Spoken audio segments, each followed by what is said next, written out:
Common dialogue boxes.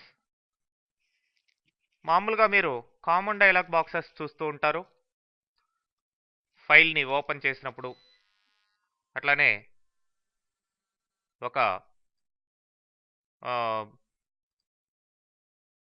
ఫైల్ని save చేసేటప్పుడు, ఇట్లా రకరకాల సందర్భాల్లో ఈ కామన్ డైలాగ్ బాక్సెస్ అనేటివి వస్తూ ఉంటాయి. మరి వాటిల్ని మనం ఓన్గా మన ప్రోగ్రాముల్లో క్రియేట్ చేసుకునేదానికి, అట్లాంటి డైలాగ్ బాక్సెస్ని మనం ఓపెన్ చేసుకునేదానికి ఇక్కడ రకరకాల డైలాగ్ బాక్సెస్, కామన్ డైలాగ్ బాక్సెస్కి కంట్రోల్స్గా ఇక్కడ ఇవ్వడం జరిగిందండి. మరి ఇక్కడ ఫర్ ఎగ్జాంపుల్ ఓపెన్ డైలాగ్ బాక్స్కి ప్రాపర్టీస్ ఏమున్నాయి ఇట్లా, అట్లానే సేవ్ ఫైల్ డైలాగ్ బాక్స్కి, ఓకే, అట్లానే ఫాంట్ డైలాగ్ బాక్స్కి, కలర్ డైలాగ్ బాక్సెస్కి, ఇట్లా ఇంకా ప్రింట్ డైలాగ్ బాక్స్ ఇట్లాంటివి కూడా ఉంటాయి. మరి వీటికి సంబంధించిన ప్రాపర్టీస్ మనం జస్ట్ చూడడం జరిగింది.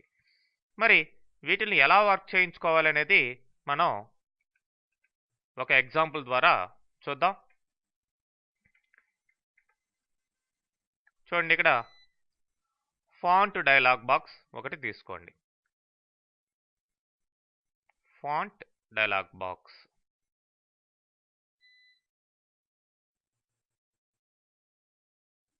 ఓకే, దీన్ని తీసుకోండి. ఇట్లా కింద వచ్చేస్తుంది. అదేవిధంగా కలర్ డైలాగ్ని ఒకటి తీసుకోండి. ఇప్పుడు ఒక టెక్స్ట్ బాక్స్ డ్రా చేయండి. 2 కమాండ్ బటన్స్ ఇట్లా డ్రా చేసుకోండి. ఇప్పుడు కలర్ డైలాగ్ బాక్స్లో కోడ్ చూడండి ఏముంటుంది. Colour dialog 1 dot allow full open equal to false. Okay, so ఏం చేస్తుంది, సో ఫుల్ ఓపెన్ అనేది కాకుండా చూస్తుంది. అదేవిధంగా దానికి హెల్ప్ అనేది ట్రూ పెట్టాం. ఇప్పుడు colour dialog 1 dot colour equal to text box 1 dot 4 colour అని ఇవ్వడం జరిగింది. కలర్ డైలాగ్ బాక్స్లో మనం ఏ కలర్ అయితే సెలెక్ట్ చేస్తామో ఆ యొక్క కలరు ఈ యొక్క టెక్స్ట్ బాక్స్లో మనం టైప్ చేయబోయే మ్యాటర్కి 4 కలర్గా వచ్చేస్తుంది.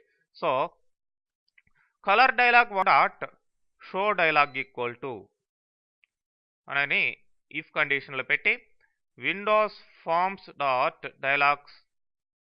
Dialogue result dot okay, then so ఈ కండిషన్ సాటిస్ఫై అయినట్లయితే అప్పుడు 4 colour equal to colour dialog 1 dot colour అని ఇవ్వడం జరిగింది. సో ఇక్కడేమో టెక్స్ట్ బాక్స్ యొక్క 4 కలర్ని కామన్ డైలాగ్ కలర్గా సెట్ చేసాం.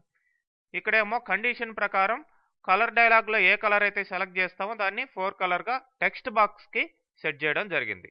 ఇట్లా అనమాట, ఉల్టా ఇది ఇట్లాను ఇది ఇట్లాను రావడం జరిగింది. మరి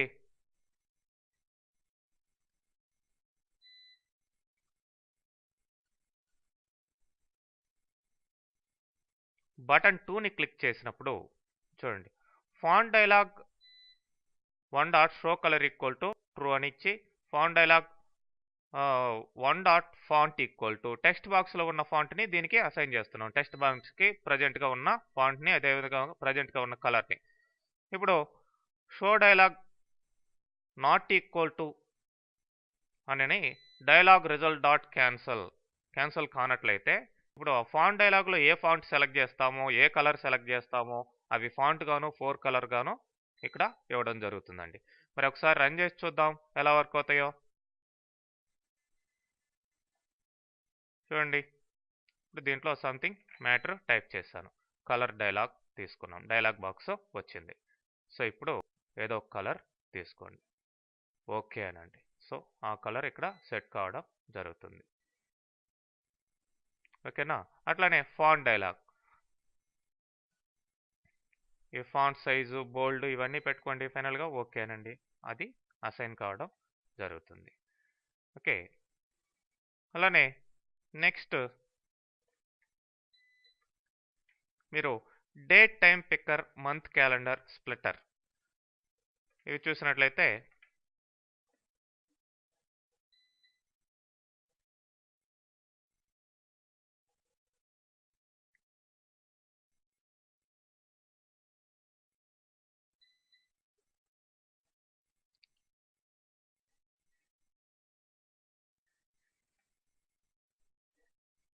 ఇది డేట్ టైం పిక్కర్, ఇది మంత్ క్యాలెండర్. ఈ విధంగా ఈ కంట్రోల్స్ని రెండు డ్రా చేసుకోండి. ఇదేమో ఇట్లా క్లోజ్ అయినట్టు కనిపిస్తుంది. ఈ మంత్ క్యాలెండర్ 1 by 1 మంత్ కనిపిస్తూ ఉంటుంది. మనకి రన్ చేస్తే కూడా క్లియర్గా తెలుస్తుంది అనమాట. చూడండి డే టైం ప్యాక్ ఇక్కడ క్లిక్ చేస్తే అప్పుడు వస్తుంది మంత్. ఇదేమో డైరెక్ట్గానే మంత్ని చూపిస్తుంది. ఇది వేరే కంట్రోల్, ఇది వేరే కంట్రోల్. అయితే ఫర్ ఎగ్జాంపుల్ ఇక్కడ ఈ మంత్ క్యాలెండర్లో చాలా ప్రాపర్టీస్ మెథడ్స్ ఉన్నాయి. మరి ఇక్కడ ఫస్ట్ డే ఆఫ్ వీక్ కావాలనుకోండి, ఇక్కడ క్లిక్ చేయండి. ఎంత first day of week 7th అని డే ఆఫ్ వీక్ చూపించడం జరిగింది. ఇట్లా మీకు నెంబర్ ఆఫ్ మెథడ్స్ని ప్రాపర్టీస్ని వాడుకోవచ్చు అనమాట దాంట్లో. మరి ఆ కోడ్ అక్కడ